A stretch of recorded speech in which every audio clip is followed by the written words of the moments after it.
ఈ వీడియోలో మనము కియా క్యారెన్స్ క్లావిస్ ఎవరు కొనాలి?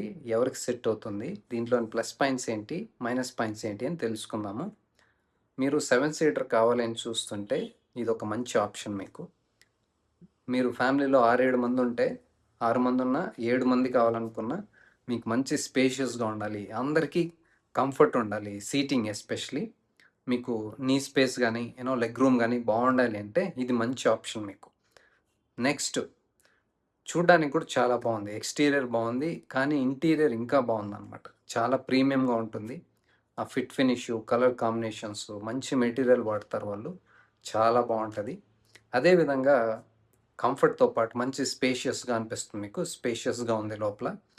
తర్వాత కంఫర్ట్ అనేది చాలా ఇంపార్టెంట్ కాబట్టి రైడ్ అండ్ హ్యాండ్లింగ్ కూడా చాలా బావుంటది. దీంట్లో మంచి సస్పెన్షన్ ఉంది. మీకు సిటీకైనా, హైవేకైనా చాలా బావుంటది. మీకు మొత్తం ఫ్యామిలీతో వెళ్ళేటప్పుడు చాలా కంఫర్టబుల్‌గా ఉండాలి అంటే, ఇది మంచి చాయిస్ మీకు. సస్పెన్షన్ చాలా బావుండాలి. కంఫర్ట్ ఇవ్వడానికి దీంట్లో చాలా బావుంది. మీకు సిటీలో గూడా చాలా కంఫర్టబుల్‌గా ఉంటుంది. హైవేకెళ్ళినప్పుడు కూడా చాలా బావుంటది. నెక్స్ట్ ప్లస్ పాయింట్ ఏంటని చూస్తే దీంట్లో మంచి ఇంజిన్స్ ఉన్నాయి దీంట్లో. 3 రకాల ఇంజిన్స్ ఉన్నాయి మీకు. పెట్రోల్‌లోనే 2 ఇంజిన్స్ ఉన్నాయి. డీజిల్‌లో ఒక ఇంజిన్ ఉంది. కొద్దిమంది నాకు నేచురల్లీ యాస్పిరేటెడ్ పెట్రోల్ ఇంజినే కావాలని చూస్తుంటారు.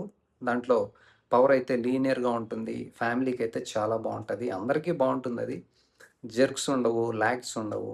మీకు సిటీకైనా, హైవేకైనా చాలా బావుంటది. రిలయబుల్‌గా ఉంటుంది. సమస్యలుండవు. చాలా సంవత్సరాలు వాడుకోవచ్చు. బై మిస్టేక్ ఎప్పుడైనా సమస్యొస్తే కూడా ఖర్చులు గూడా చాలా తక్కువవుతాయన్నమాట.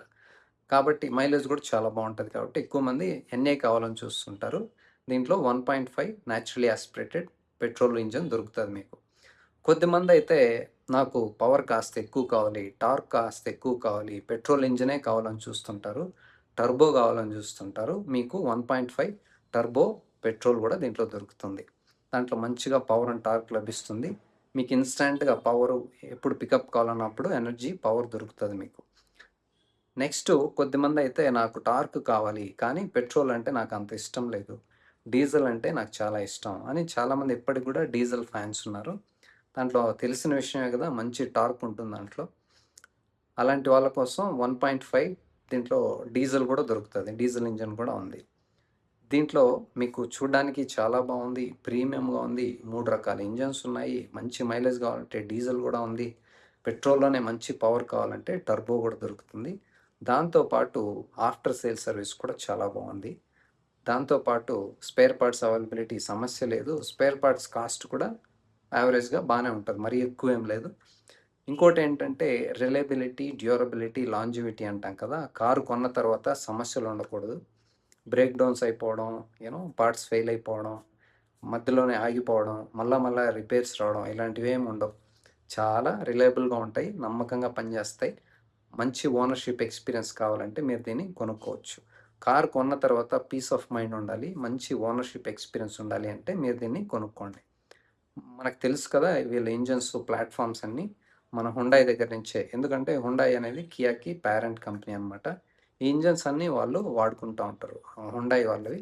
సో, హుండాయ్ ఇంజిన్స్ గురించి తెలుసు కదా మనకు. మంచి రిలయబుల్‌గా ఉంటాయి. ఆఫ్టర్ సేల్స్ సర్వీస్ కూడా నేను చెప్పినట్లు చాలా బావుంది. ఇప్పుడు ఈ కారుకి సంబంధించి ఇంజిన్ అలాగే టెక్నికల్ స్పెసిఫికేషన్స్ ఏంటని తెలుసుకుందాము. దీంట్లో 3 రకాల ఇంజిన్స్ ఉన్నాయని చెప్పాను కదా! ఫస్ట్‌దైతే 1.5 litre naturally aspirated petrol engine. ఇది డీపీఎఫ్ఐ. యాక్చువల్ ఫిగర్ చూస్తే 1497 సీసీ ఉంది. పవర్ చూస్తే ఇది 84.5 కిలోవాట్ ఉంది. అలాగే ఆహ్, టార్క్ చూస్తే 144 న్యూటన్ మీటర్స్ ఆఫ్ టార్క్ ఉందనమాట. ట్రాన్స్‌మిషన్ చూస్తే 6 స్పీడ్ మాన్యువల్ ట్రాన్స్‌మిషన్ ఉంది. దీంట్లో ఒక మైనస్ పాయింట్ ఏంటంటే ఆటోమేటిక్ లేదు. వీళ్ళ దగ్గర ఉన్నాయి. హుండాయ్ దగ్గర ఉన్నాయి గదా! సీవీటీ ఉంది. క్రెటాలో గూడా వాడుతున్నారు. అది ఇచ్చుండొచ్చు. కానీ ఎందుకో వీళ్ళు ఇవ్వలేదు. సేల్ కూడా ఎక్కువవుతుంది వాళ్ళకి కూడా. మనకు కూడా కొనేటప్పుడు ఆటోమేటిక్ కావాలని చూస్తుంటారు. ఎస్పెషల్లీ నేచురల్ యాస్పిరేటెడ్ ఇంజిన్‌లో చాలామంది కోరుకుంటా ఉంటారు. సిటీలో వాడడానికి సిటీలోనే అనే కాదు చాలామంది ఈ మధ్య కాలంలో ఆటోమేటిక్ కావాలని చూస్తున్నారు. వీళ్ళ దగ్గర క్రెటాలో సీవీటీ ఉంది ఆల్రెడీ నేచురల్లీ యాస్పిరేటెడ్ ఇంజిన్‌లో. అది ఇచ్చుంటే బావుండేది. ఎందుకంటే ఈ మధ్య కాలంలో చాలామంది ఆటోమేటిక్ కావాలని చూస్తున్నారు. వీళ్ళు పెట్టుకొని గూడా ఎందుకు ఇవ్వలేదో మనకి అర్థం గావట్లేదు. తర్వాత ఇంకొక ఇంజిన్ జూస్తే 1.5 లీటర్ జీడీఐ ఇది టర్బో. దీంట్లో యాక్చువల్ ఫిగర్ చూస్తే 1482 సీసీ ఉంది. పవర్ చూస్తే 117.6 కిలోవాట్ ఉంది. టార్క్ చూస్తే 253 న్యూటన్ మీటర్స్ ఉందనమాట. ట్రాన్స్మిషన్ చూస్తే 6 స్పీడ్ మాన్యువల్ ట్రాన్స్మిషన్ ఉంది. 6 స్పీడ్ ఐఎంటీ ఉంది.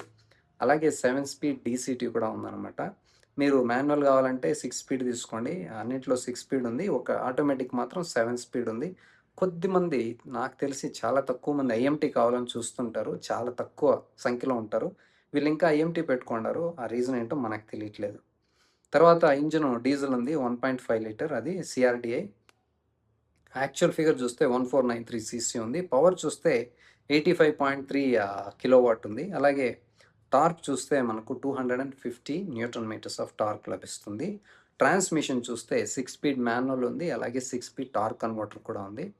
కొద్దిమంది మాన్యువల్ ఫ్యాన్స్ ఉంటారు. కొద్దిమంది ఆటోమేటిక్ ఇష్టపడుతుంటారు. ఈ మధ్య కాలంలో నేను చెప్పినట్లు డీజిల్‌లో కూడా ఆటోమేటిక్ ఇది చాలా బాగుంది. Torque converter one of the best automatic transmissions అనమాట. ఫస్ట్ నాకు తెలిసి టార్క్ కన్వర్టర్, సీవీటీ, డీసీటీ, తర్వాత ఏజీఎస్, ఏఎంటీ ఇలా ఉంటాయన్నమాట. కంఫర్టబుల్‌గా ఉంటుంది. చాలా స్మూత్‌గా ఉంటుందది. తర్వాత దీంట్లో ఫ్యూయల్ ట్యాంక్ కెపాసిటీ చూస్తే 45 లీటర్స్ ఉందనమాట. మనకన్నీ డిస్క్ బ్రేక్స్ లభిస్తాయి దీంట్లో. ఆల్ వీల్స్ డిస్క్ బ్రేక్ ఉంది. అది కూడా ఒక బావుంటది. తర్వాత 7 సీటర్ అని చెప్పాను కదా! చాలా కంఫర్టబుల్‌గా ఉంటుంది 7 మెంబర్స్‌కి. తర్వాత దీనికి ప్రైజింగ్ డీటెయిల్స్ ఏంటని చూద్దాము. ఇది పెట్రోల్ మాన్యువల్‌లో చూస్తే మనకు 11,22,700 ఉంది ఎక్స్ షోరూమ్ ప్రైసు. మనకు ఆన్ రోడ్ 14 పాయింట్ సంథింగ్ ఆ రేంజ్‌లో వచ్చేస్తుంది మనకి. అలాగే పెట్రోల్‌లో ఆటోమేటిక్ చూస్తే ఎక్స్ షోరూమ్ ప్రైసు 16,64,700 ఉంది. మనకు ఆన్ రోడ్ 20,70,000 ఆ రేంజ్‌లో వస్తది. అలాగే డీజిల్ మాన్యువల్ చూస్తే 13,13,901 ఉందనమాట ఎక్స్ షోరూమ్ ప్రైసు. మనకు ఆన్ రోడ్ 16.5 వరకు వస్తుంది. అదేవిధంగా డీజిల్‌లో ఆటోమేటిక్ చూస్తే ఇది టార్క్ కన్వర్టరు చాలా బావుంటది. ఎక్స్ షోరూమ్ ప్రైస్ 17,36,700 ఉంది. మనకు ఆన్ రోడ్ 21,60,000 ఆ ప్రైస్ బ్రాకెట్‌లో వస్తదనమాట. మీరు మీకు పెట్రోల్ కావాలన్నా పెట్రోల్ తీసుకోండి. దాంట్లో టర్బోలో మీకు మాన్యువల్ ఉంది, ఆటోమేటిక్ ఉంది. న్యాచురల్లీ యాస్పిరేటెడ్ ఇంజిన్ కావాలంటే మాత్రం మీకు మాన్యువల్ మాత్రం దొరుకుతుంది. There is no automatic.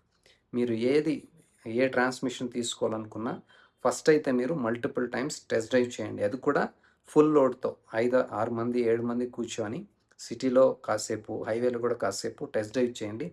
Multiple times test drive చేయండి. అప్పుడే మీకు అర్థమవుతుంది.